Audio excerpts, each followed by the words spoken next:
Let's go!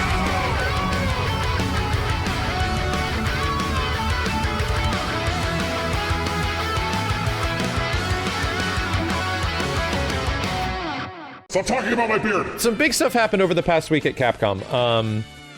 For anyone that's unfamiliar, Yoshinori Ono, the larger and direct face of Capcom fighting games for the past near decade, resigned from Capcom. We had a conversation about this right before, when there was some leaks coming from a very prominent leaker that has had some, not questionable, some absolutely solidified statements about Capcom games in the past. And the stuff that he's been talking about has seemingly been true every single time, at least regarding Capcom. But he's usually talking about one side of Capcom, which is the Resident Evil side, and that's like a different division than fighting games. But he heard stuff about Street Fighter 6. He heard that it wasn't going well, and there was a large shift of power. Apparently, the person that was directly leading that game was Ono. He did mention one thing about how directors and producers in Japan have a much different sort of association, right? Like between their creative influence, between what a producer sort of does overseas in comparison to what they do in Japan, or locally in comparison to what they do in Japan. So a lot of the times, Ono was a direct producer on Street Fighter 4 and Street Fighter 5, and was also, of course, a producer on Street Fighter Cross Tekken. And those games are obviously influenced from Ono. But he was an executive producer on Marvel vs. Capcom Infinite, meaning that he was also like a budgetary manager on that game, and clearly they didn't go super well. So long story short, Ono left Capcom. I think it's boiling down to this dude made his way up very fast at Capcom, right? Over at Capcom Japan, Ono got bumped up to an executive pretty quick, especially after what happened with Street Fighter 4. He was put into an executive position and a direct position of power for the fighting game division right around end of 2011, early 2012, I think. His direct influence on almost all of like Capcom fighting games has absolutely been there for a very long time, until a couple of years ago, he was demoted. And then earlier this year, around April, he was demoted again. This isn't like hearsay stuff, right? This isn't like, oh, I know people that worked with him, which is usually how my impression of like Ono is coming from. I've had a lot of friends that have worked directly with him, so I just hear things about, you know, what's going on. Earlier this April, he was directly moved out as a executive chairman as far as leading the division, and moved down to an executive esports sort of representative. And at that time, he seemingly was working on the Olympics, right? Remember that? Like Street Fighter 5 was going to be a big part of the Olympics in Japan. So that was a big deal, right? They were promoting the hell out of that. COVID happens, that all gets thrown in, right? And then there comes this rumor that Street Fighter 6 in the background isn't going great. That apparently Street Fighter 6 in the background has been having some development issues for quite some time. So much so, it seems like, especially considering, and we talked about this, that Street Fighter 6 most likely would have been announced by now, but it's not, instead being replaced with the 5th season of Street Fighter 5, which is the whole point why Street Fighter 5 is delayed to the length it is, right? Why is Street Fighter 5 delayed until the end of 2021 for its conclusion? Like, this is insane. It's being dragged on ridiculously. And yes, they are pretty much stalling for Street Fighter 6 because the rumor said that Street Fighter 6 has been delayed an extra year. So seemingly, we most likely would have had an announcement for Street Fighter 6 if things were going well for the game already, or at EVO, or it would have been a launch title for the system, you know? Because guess what? The same thing was supposed to happen with Street Fighter 5. Street Fighter 5 was supposed to be a launch title on PlayStation 4, but we learned about some crazy stuff that happened with that game thanks to Matt McMuscle's video, and yeah, it lines up with some stuff that I heard over many years too. Long story short, he left the company, and I think it really boiled down to, you don't get fired from Japanese companies like this when you're that rooted into it, and he was very rooted into it, right? You sort of get moved down into positions until you're forced out of the company. You are essentially forced to resign. That seemingly is sort of what happened, right? They allow you to gracefully resign. Like, they allow you to essentially seppuku the hell out of there. The same thing seemingly happened with Inafune as well, where he resigned from the company instead of being like actually fired or let go. You're relegated out. That's a good term. And that's nothing new, right? That's just what happens in Japanese business. They don't fire you. They just move you into a corner until you leave. So all I'll say is that I don't want to add any fire to the situation, because the thing that I was concerned about is that the state of Capcom fighting games over the past 7 years is not good. This isn't something that just happened overnight, right? This isn't just Ono going, I'll see you later, right? Suddenly. This is a lot of influence and a lot of conditioning in his position, where eventually this is going to just take place. This has probably been in the works for several months. And now Street Fighter V gets its first big announcement. There's new people that you've never seen before. I've seen them because I've spoken with them.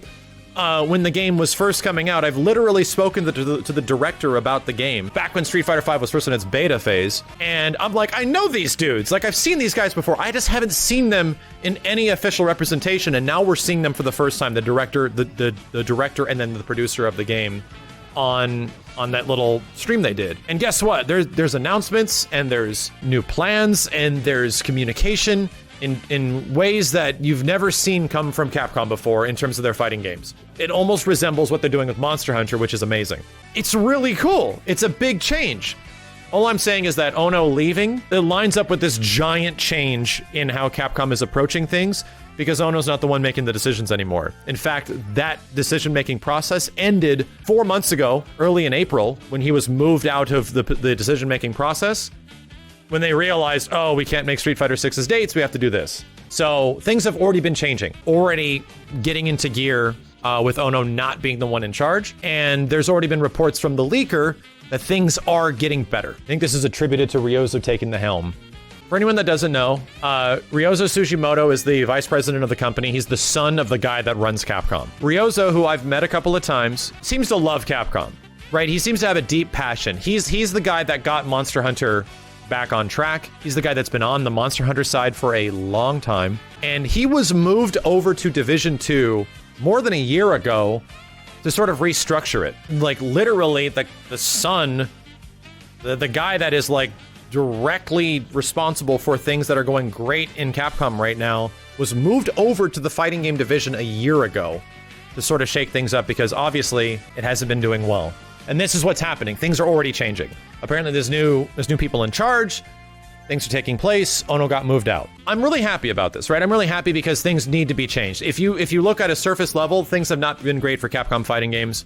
What's going on with the budgets? Why are they the way they are? Why were they going to save most of the characters we wanted at MVCI to be DLC? Why is some of the Street Fighter V decisions, why did it take them so long to address the netcode? Like, while Ono is a huge part of the decision-making process and being involved in all these games, you can't just blame him for everything, right? He clearly was probably dealing with budgetary concerns from his peers.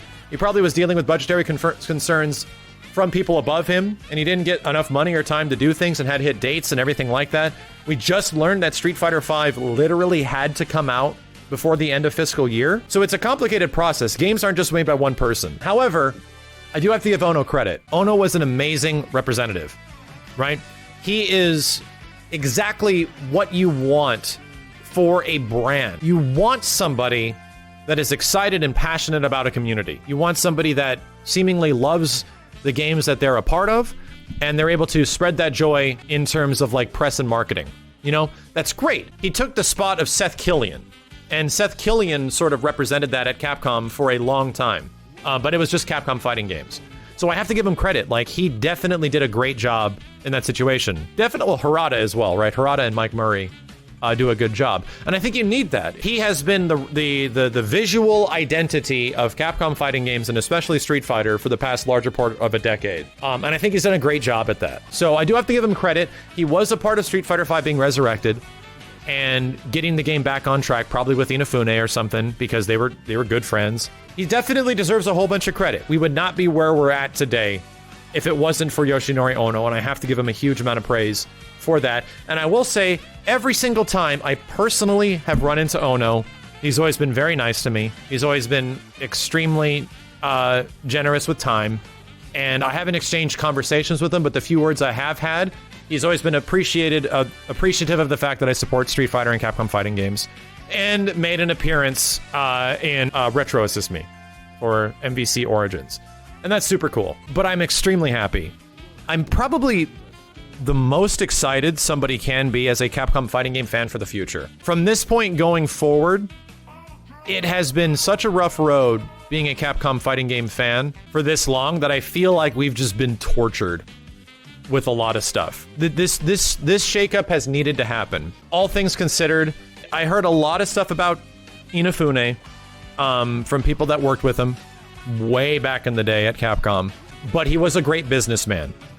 I've heard a lot of things directly from people that worked with Ono throughout the past 10 years that might not be of the highest regard, but he was an amazing representative for Street Fighter and bringing Street Fighter esports to light and making it to what it is today, making it to become something greater. Like, my impressions are all over the place from some of these people that have worked at Capcom for a long time. But I think change definitely needed to happen. Now, here's the problem. Considering what's happened with Street Fighter V right now, considering that we're getting the 5th season, and that it is doing amazing things like Akira and this mystery character and Dan showing up are big deals. And the reason they're big deals, I know a lot of the guys that play a lot of Street Fighter V, because I'm not one of them, right? I play Street Fighter V whenever there's an update, much like every single fighting game I play. But I will say, Dan and Akira are big deals because they're not specifically esports focused, right? You got everyone talking about Dan when he came out saying he's a wasted character slot.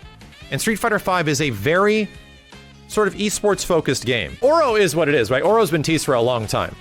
All I'm saying is that Dan is a big deal because Dan's always been a goofy, wacky, fun, potentially bad, or not that great of a character. So why waste a spot on Dan? Because he has got a fan following that might not be esports focused. He has a lot of history in Street Fighter that might not be a competitive viability, but he's fun. And you know what's fun to me?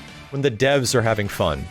It's fun to me when you get a character like G that is obviously inspired from Q, but they just go crazy.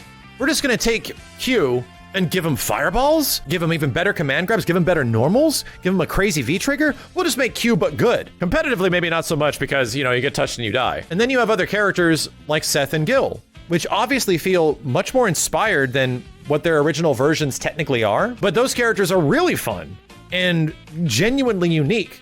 That's what's awesome about them. I'm already seeing like a big change here with a lot of these characters. I'm already seeing Street Fighter V characters having very unique things. Like Poison, for example, is an amazing example. Poison is kind of a boring character in Street Fighter 4. I'm not saying she's good or bad. I'm saying that she, design-wise, in terms of gameplay, she's not super interesting, but Poison in Street Fighter V is super interesting. Like, she's nuts. Do I want to play her? Not really, but seeing her do all these flips and dips and molotovs and whips and she's really like, wow. They went in on this character. She's really cool. That's the kind of stuff that I think Street Fighter needs. And it seems like instead of them being super safe, they're actually taking some chances now. And it also seems like they're taking some chances on making a larger variety of their audience happy. And that's what Dan and Akira are. Dan is a character that's obviously not catering towards an esports audience, but is fun and might bring some people back that like Street Fighter 4. Akira is a requested character since Marvel 3! This character has been around and highly requested to be in a Capcom fighting game since 2010. Even before Marvel 3 was out, there were voting that Capcom Unity did.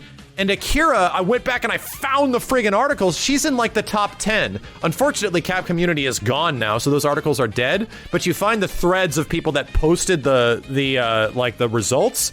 And Akira was in the top 10 Capcom characters from rival schools. All I'm saying is that these two characters are like directly fan characters. They could have put other characters that have been big in Street Fighter 4 or other big characters that were popular from, you know, previous Street Fighters. Instead, they're kind of like taking some risks. And I really appreciate that. And that's a big change from what it was before.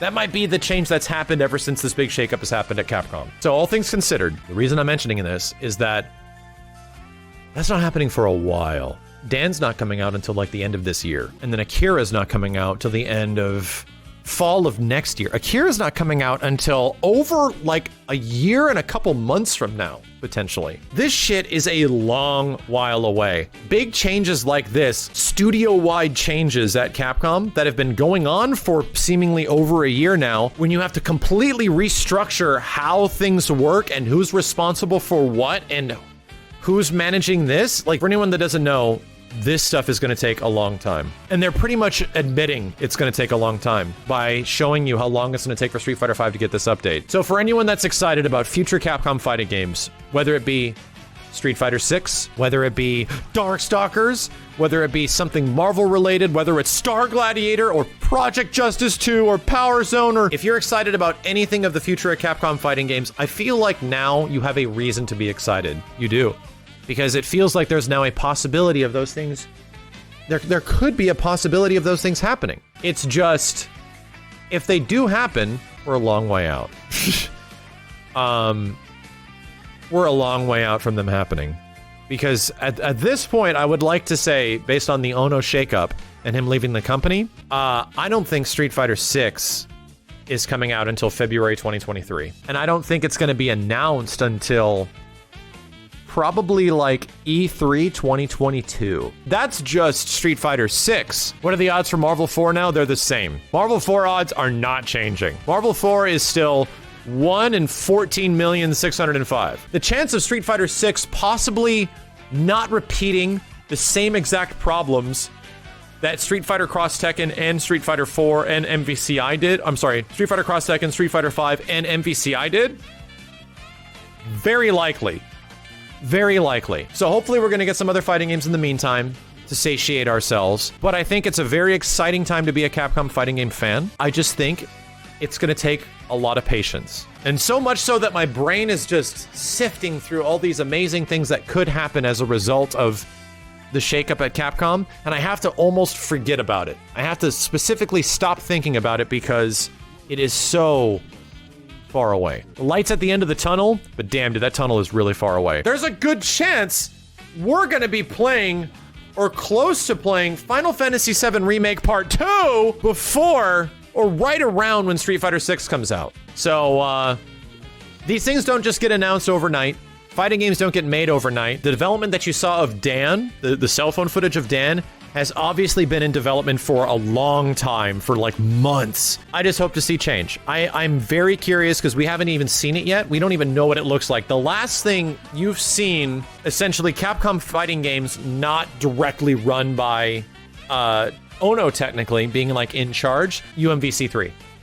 UMVC3 Ono, I think, was only given a special credit, but he was not an executive producer or a producer. That was the last game. It's been 9 years. Considering what's happened to all the other games since then, I'm really excited. I'm really excited. We'll see what happens. It's gonna take a while. I think it's gonna take a long while.